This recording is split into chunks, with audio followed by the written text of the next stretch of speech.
Hey everyone, welcome back. Here we are, new day, new lure, and today's lure is going to be a customer request. So we're going to use the Reef Runner 800 series.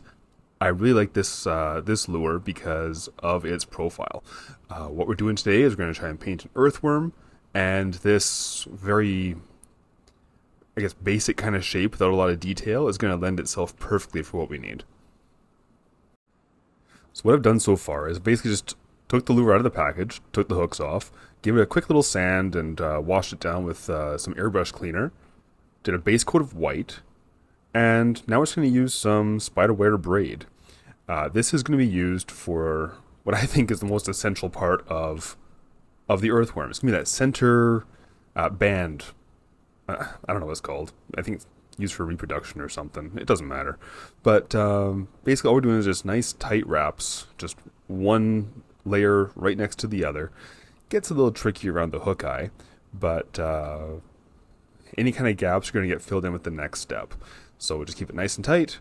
There wasn't really a lot of measurement. It was all just eyeball. Some super glue to hold it in place. Give that a second to set. Then we'll trim that braid and use some UV epoxy. So the UV epoxy basically just to kind of fill in all that thread, give it a nice smooth-ish appearance. I'm okay if it has a little bit of lumps to it. Once it's cured, go over it again with the white. This will show you if there's any gaps in your UV resin, and you basically just kind of go over it again with more resin until you fill in all the gaps. Next, tighten buff. This can be our base coat, or not our base coat, but our next layer, and just spray randomly.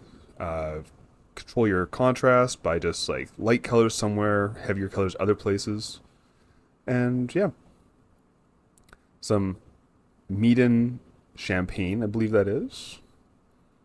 And we're going to aim for the spots where we didn't do the tighten buff. If it overlaps, great. That's going to help with the blend in.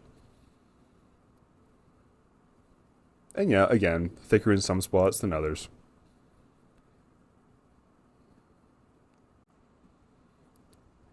Next up, we have some transparent purple.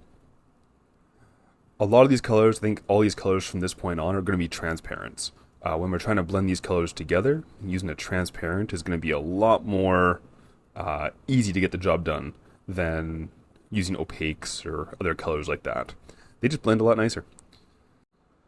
I'm just using a piece of heavy cardstock to make these rings. Keep the rings nice and close together. Doesn't matter if they're all the same depth of color or not. Just go ahead, make the rings, and then we can move on to our next color. It's going to be a transparent red iron oxide.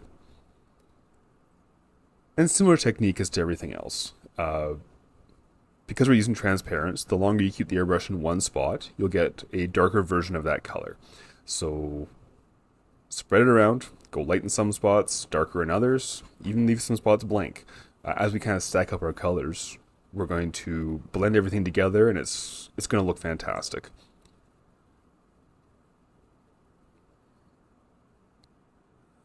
It's always tricky when you're blending colors together that you always go through this ugly duckling stage. So have some faith in the process. Brown iron oxide is next. When you're doing the darker spots, try to aim for a spot that doesn't already have the darker color that you used previously. It just helps with the blending and just kind of keeps things looking more natural. But yeah, spray it all over. I find the brown iron oxide, when you let it sit, it actually gets a bit of a darker tone to it. So just give it some time. As you can see, yeah, there it is. It's already darker than what it looked like when it was getting sprayed on. So it's a bit of a spray tan. For the next one, we use a transparent red, transparent white, because I don't have a transparent pink. And this is going to be our blending color. So when you mix a bunch of different colors kind of side by side, it's always nice to go over with like a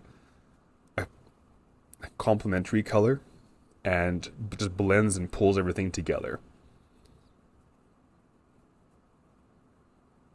And this one just goes all over. Next up, because I wanted that wet look, that slimy look, we're using the high gloss epoxy resin or UV resin, and just paint nice thin coats. I find if you go too thick at one time, it'll leave pockets, and that just causes issues with your final layers or your final finish. Yeah, paint it all over, toss it into the light, and after this, I think we're good to go give it a test run.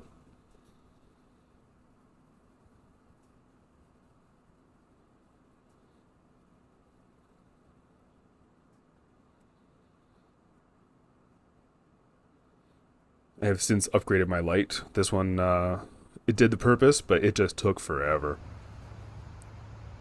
Moment of truth, and it runs fantastic. I am very pleased with how it worked. I was a little bit curious how it was going to be with the fishing line on it, but as you can see, it didn't affect anything. So you know what? Off to the customer. I want to thank you all for watching. I know it's been a long time since I've uploaded, so take care. Have a great weekend. Bye.